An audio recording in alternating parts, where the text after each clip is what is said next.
ጤና ይስጥልኝ የሐሴት ስፖርት አድማጮች፣ የሰዓቱን አጫጭር ስፖርታዊ መረጃዎች ይዤ ቀርብ ያለው አብራችሁ ይቆዩ። ውድ የሐሴት ስፖርት ተከታታዮች ከዛሬ ጀምረው እስከ ሐሙስ የሚደረጉ የእንግሊዝ ፕሪሚየር ሊግ ጨዋታዎች እንዲሁም ሌሎች አጫጭር ስፖርታዊ መረጃዎችን በስፋት የማስደምጣችሁ ይሆናል። መልካሙን ሁሉ ለእናንተ።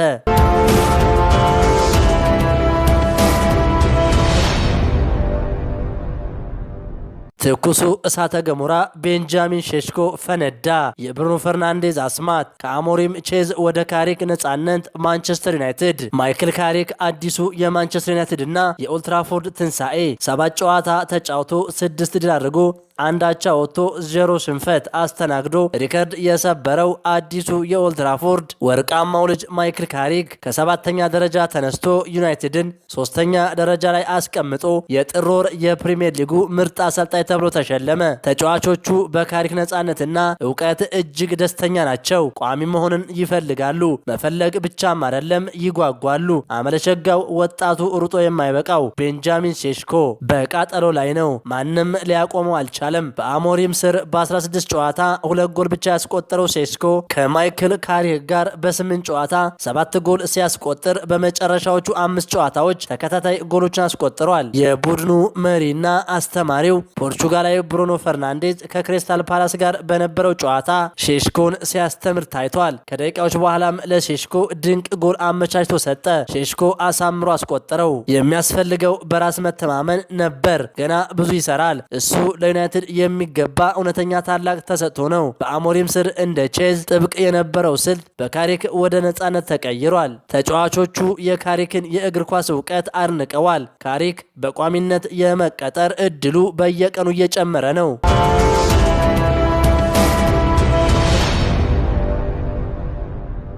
የሊቨርፑል አሰልጣኝ አርነ ስሎት አሁን ላይ በእንግሊዝ ፕሪሚየር ሊግ የሚታየው የእግር ኳስ ዘይቤ አዝናኝነቱ ጠፍቷል ሲሉ ደፋር ትችታቸውን ሰንዝረዋል። እንደ ሆላንዳዊ አሰልጣኝ ገለጻ የሊጉ ክለቦች ከመጠን በላይ በቆሙ ኳሶች ላይ ጥገኛ መሆናቸው ጨዋታው ለተመልካች የሚሰጠውን እርካታ፣ በሊጉ የሚታየው የቆሙ ኳሶች የበላይነት ዘንድሮ እንደ አዲስ እውነታ እየታየ መሆኑን ጠቅሰዋል። አሁን ጨዋታዎችን መመልከት ያን ያህል አስደሳች አይደለም፣ ነገር ግን ፉክክሩ ይታይበታል ሲሉ በውጤት ጥማትና በጨዋታ ውበት መካከል ያለው ልዩነት ገልጸዋል። አሰልጣኙ በንግግራቸው ማጠቃለያ ላይ ይህን እግር ኳስ ወደዋለው ብል እግር ኳስ አፍቃሪ ልቤ አይፈቅድልኝም በማለት በሊጉ ታክቲካዊ አቅጣጫ ያላቸውን ቅሬታ በግልጽ አስቀምጠዋል። ይህ የአርነ ስሎት አስተያየት በሊጉ የሚታየው ፊዚካልና ስልታዊ የቆሙ ኳሶች አጠቃቀም ከእግር ኳስ ጥበባዊ ውበት ጋር እያጋጨው መሆኑን አመላካች ነው ተብሏል።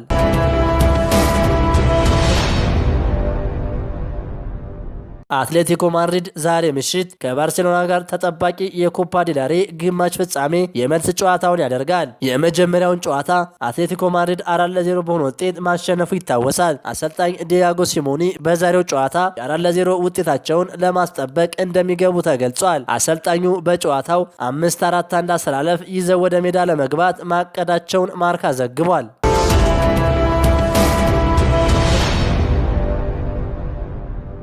የ26ኛ ሳምንት የስፔን ላሊጋ ተጠባቂ የመጨረሻ ጨዋታ በትናንትናው ዕለት ሪያል ማድሪድን ከሄታፌ አገናኝቶ በሄታፌ 1-0 አሸናፊነት ተጠናቋል። በዚህ ጨዋታ ሪያል ማድሪድ ከባርሴሎና ጋር ያለውን የነጥብ ልዩነት የሚያጠብበትን እድል አልተጠቀመበትም። ሎስ ብላንኮቹ በውድድር ዘመኑ 4ኛ ሽንፈታቸውን አስተናግደዋል። ሪያል ማድሪድ 2ኛ ተከታታይ የላሊጋ ጨዋታውን ተሸንፏል። ይህንንም ተከትሎ ሪያል ማድሪድ ከባርሴሎና ያላቸው የነጥብ ልዩነት ወደ 4 ሊሰፋ ችሏል።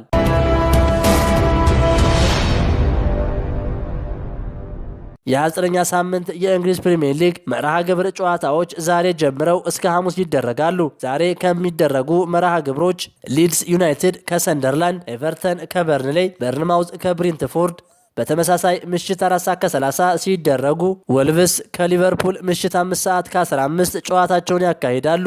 መርሃ ግብሩ ነገም ቀጥሎ ሲውል ማንቸስተር ሲቲ ከኖቲንግሃም ፎረስት፣ ፉልሃም ከዌስትሃም፣ ብራይተን ከአርሰናል፣ አስቶን ቪላ ከቼልሲ በተመሳሳይ ምሽት 4:30 ሲደረጉ በማይክል ካሪክ ስር ጥሩ ግስጋሴ እያደረገ የሚገኘው ማንቸስተር ዩናይትድ ኒውካስትል ዩናይትድን ምሽት 5:15 ያስተናግዳል። 29ኛ ሳምንት የእንግሊዝ ፕሪሚየር ሊግ መርሃ ግብር ሐሙስ መቋጫውን ሲያገኝ የመውረድ ስጋት የገጠመው ቶተንሃም ሆትስፐር ከክሪስታል ፓላስ ምሽት 5 ሰዓት ላይ ጨዋታቸውን አካሂደው መቋጫውን ያገኛል።